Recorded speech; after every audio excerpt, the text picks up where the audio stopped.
कैसे हैं आप सभी? आई होप अच्छे होंगे, राइट। चलिए मैं प्रजापति चैनल पे आपसे जो स्वागत करती हूँ और आज मैं आपके लिए लेके प्रमेय 6.2 जिसका नाम है थेल्स प्रमेय का विलोम, जो कि इंपॉर्टेंट है, तो प्लीज ध्यान समझिएगा।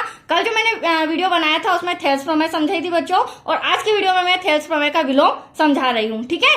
तो ध्यान समझिएगा, साथ ही लाइक शेयर करना मत भूलिएगा, ओके। आइए स्टार्ट करते हैं। देखिए क्या कहना है थेल्स प्रमेय के विलोम में।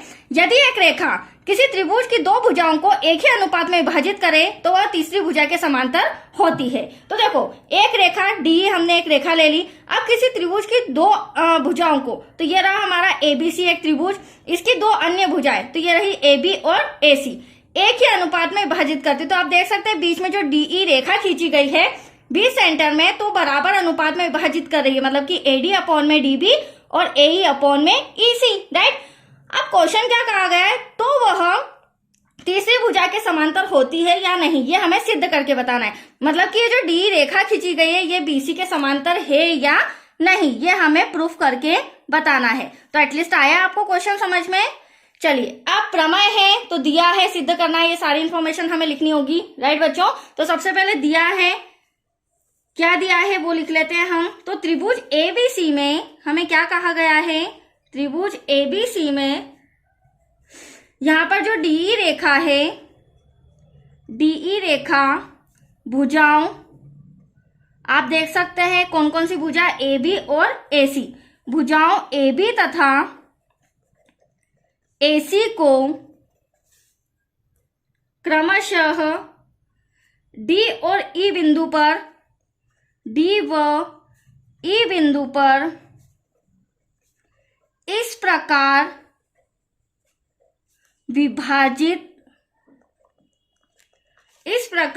विभाजित करती है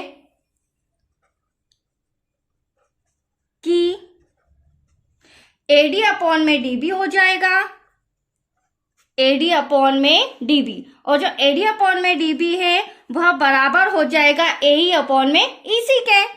ये हमें सम के अंदर, प्रमेय के अंदर दिया गया है। इसे मैं दे देती हूँ फिलहाल समीकरण नंबर फर्स्ट। यहाँ तक कोई डाउट? चलिए आगे कंटिन्यू करते हैं। अब सिद्ध करना है, क्या सिद्ध करना है, डी समांतर है बीसी के, तो यहाँ पर लिख लेते हैं बच्चों, सिद्ध करना है डी समांतर है बीसी के, राइट। अब बारी आती है उपपत्ति की। अब उपपत्ति में हम क्या करेंगे, तो देखो ध्यान से देखो, हमें क्वेश्चन क्या कहा गया है, जो डी है वह समांतर बताना है बीसी के, लेकिन यहाँ पर उपपत्ति में मैं मानूंगी, क्या मानूंगी, डी से एक रेखा खींचूंगी डैश डैश डैश करके, और यहाँ पर बिंदु पी मान लूंगी, बिंदु एफ।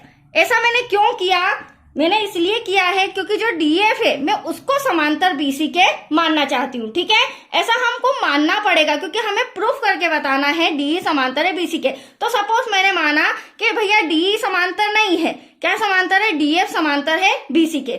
और देखो थेल्स प्रमेय, थेल्स प्रमेय में हमने क्या समझा था बच्चों, यदि किसी त्रिभुज की एक भुजा के समांतर कोई एक रेखा खींची जाती है, तो आप देख सकते हैं बीसी के समांतर मैंने डीएफ एक रेखा खींची है, यदि रेखा खींची जाती है तो अन्य दो भुजाओं को भिन्न भिन्न अनुपात में प्रतिच्छेद करती है। तो यहाँ पर आप देख सकते हैं एक भिन्न अनुपात बिंदु ये हो गया, एक बिंदु ये हो गया, प्रतिच्छेद करती है। तो अब यहाँ पर हम थेल्स प्रमेय के अनुसार लिख सकते हैं एडी अपॉन में डीबी और ए एफ अपॉन में F C, that's clear. But उसके पहले हमें यहाँ लिखना होगा माना, क्या माना हमने, जो डीएफ है, देखो मैंने ड्रॉ भी अलग से किया, आपको प्रॉब्लम नहीं आएगी, जो डीएफ है वह समांतर है किसके, बीसी के, ये हमने माना अभी। तो यहाँ लिख लेते हैं जो डीएफ है समांतर है बीसी के, और इसी कारण थेल्स प्रमेय से, इसीलिए थेल्स प्रमेय से यदि ये दो रेखाएं आपस में समांतर है तो थेल्स प्रमेय से एडी अपॉन में डीबी होगा, एडी अपॉन में डीबी होगा, किसके बराबर होगा, एफ अपॉन में एफ सी के। तो एफ अपॉन में एफ सी, इसे हम दे देते हैं समीकरण नंबर सेकेंड। यहां तक कोई डाउट आपको? अब देखिए दोनों समीकरण आ चुके हैं आपके सामने, समीकरण फर्स्ट ये रहा और समीकरण सेकेंड ये रहा। अब हम करेंगे क्या, इन दोनों समीकरण को बराबर रखेंगे, बट बराबर रखने के लिए यहाँ पर भी AD अपॉन में DB है, यहाँ पर भी AD अपॉन में DB है, बट इन्हें ना लेते हुए इनके इक्वल में जो AE अपॉन में EC है और यहाँ पर AF अपॉन में FC है, इन्हें लेंगे, राइट। तो चलिए यहाँ पर रिटर्न कर लेते हैं समीकरण 1 व 2 से। समीकरण 1 व 2 से अब अभी मैंने आपको बताया AD अपॉन में DB के प्लेस पर समीकरण 1 से मैं ले रही हूं AE अपॉन में EC जो कि बराबर है समीकरण 2 से AF अपॉन में FC के। एक बार और देख लीजिए, ये दोनों मैंने इक्वल के इधर वाले ले लिए हैं, दैट्स क्लियर। चलिए अब आगे कंटिन्यू करते हैं। अब दोनों समीकरण तो ले लिए, बट यहाँ पे आपको नया पॉइंट सीखना है, समझना है कि इन दोनों पक्षों में हमें 1 को प्लस करना है, ठीक है। एक प्लस इधर होगा, एक प्लस इधर होगा। तो इंस्ट्रक्शन में लिखेंगे दोनों पक्षों में 1 जोड़ने पर। अब देखिए दोनों पक्षों में जब मैं 1 ऐड करूंगी तो आप देख सकते हैं AE अपॉन में EC प्लस का 1, right, equals to AF upon में FC प्लस का 1। अब डिवाइड में कुछ नहीं है तो यहाँ पर भी 1 ले लेंगे, यहाँ पर भी 1 ले लेंगे, ठीक है। आपको रूल और रूल इसी नियम से जो मैं सिद्ध करके बता रही हूँ, जो प्रोसेस है उसी अकॉर्डिंग आपको भी समझ के करना होगा। क्रॉस मल्टीप्लीकेशन करेंगे, AE का 1 में करेंगे तो AE हो जाएगा, प्लस EC का 1 में करेंगे EC हो जाएगा, देन डिवाइड में EC का 1 में करेंगे तो EC हो जाएगा, आमने सामने मल्टीप्लाई। AF का करेंगे 1 में AF प्लस FC का 1 में करेंगे FC और डिवाइड में जब FC का 1 में करेंगे तो FC।